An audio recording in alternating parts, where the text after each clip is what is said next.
Hey, what's up everyone? So we got some fish to move today. A lot around the rescue, some in quarantine, some coming out of tanks going into other tanks, but everyone is getting an upgrade today.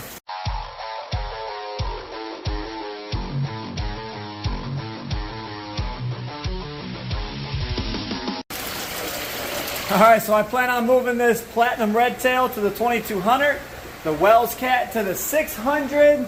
We're going to move them Fogo bass to the 580. Since we had good luck with the ray, we're going to go ahead and move her back into the stingray pond, finish letting her have her pups. And of course, I'm going to move a couple of these big stingrays out of here, like that one, and maybe that one there. So then that'll open up this tank a little bit.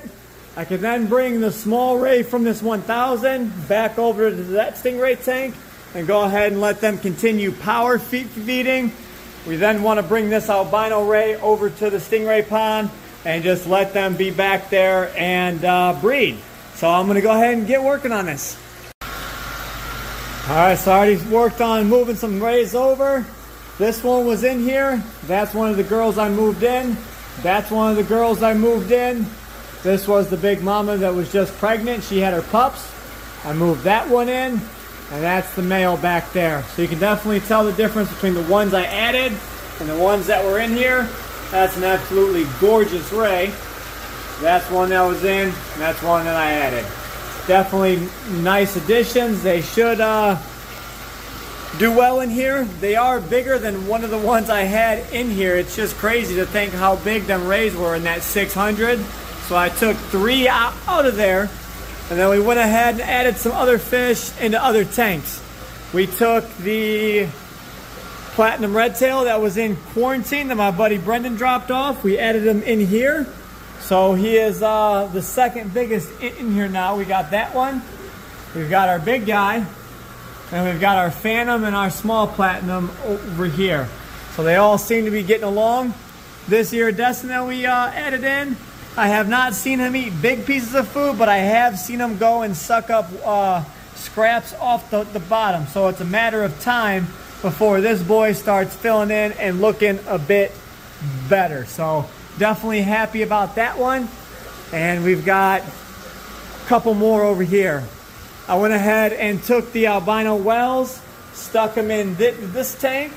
Now that we've got the stingrays out of here, it clears up definitely some space on the bottom. Then I've got this mama stingray over here. I'm half tempted to move her into the stingray pond or just leave her be, but you can definitely see them humps on her back is definitely getting bigger.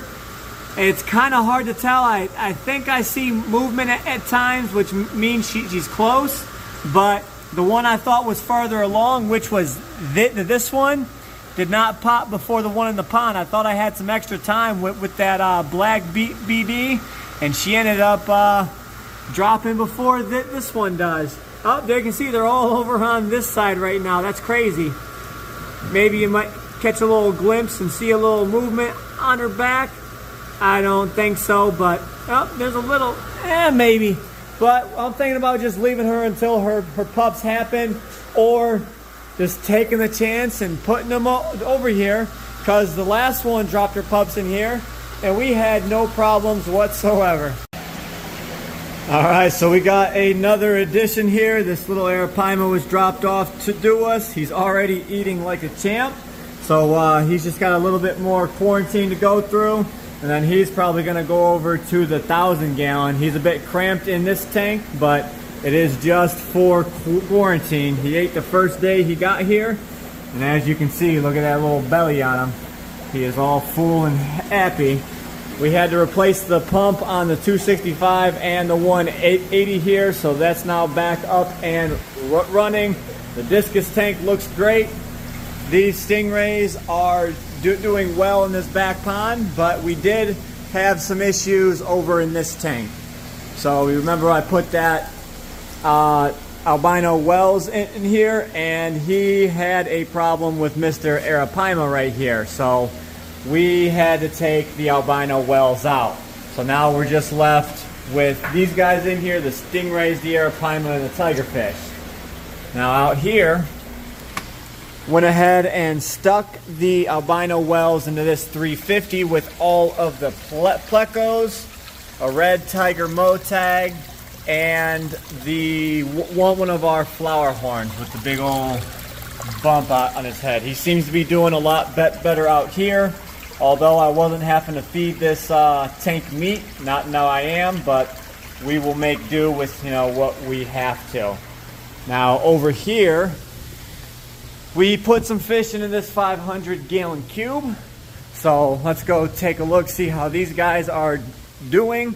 I went ahead and moved the red terrors, at least the two most colorful ones, also known as beste. Went ahead and put them in here, and everyone seems to be getting along just peachy. Now, one thing I am wanting to do, I have two flower horns right now. I have this one and then the one over there in the 350.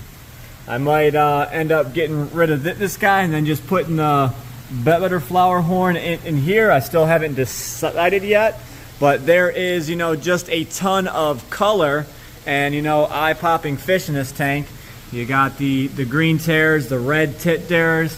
You've got the viejas in here. Although this one, not so colorful, I might end up pulling him out. We've got the chocolate cichlid back there. He's starting to get a ton of color. We've got this jaguar back here. I might end up pulling him out as well. So I just want to make sure that this tank, you know, all the fish gel together and get along, and we stay with lots and lots of color. The split on that red tit there, that's how the fish came with us. It will heal up. So given enough time, we should be good to go. And then we've got this Persei up here.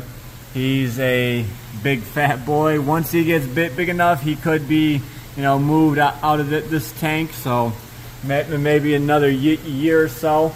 But everyone seems to be doing good. The Frondosa tank is looking highly active. There goes one of those black dragon cactus plecos in there.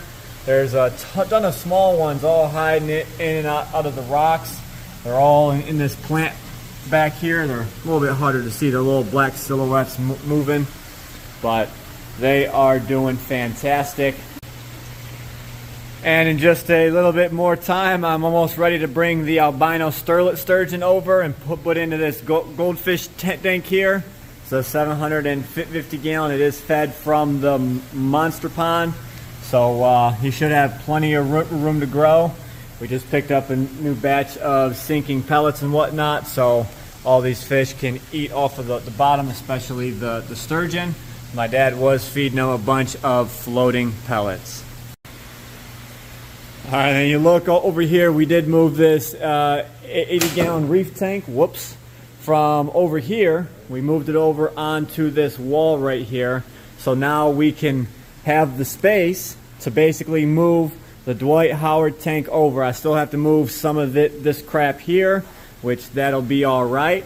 And then the next step is to drain the hot tub and either push it back against that wall to where we have enough room to get through here. And then I've got to clear out this walkway right here.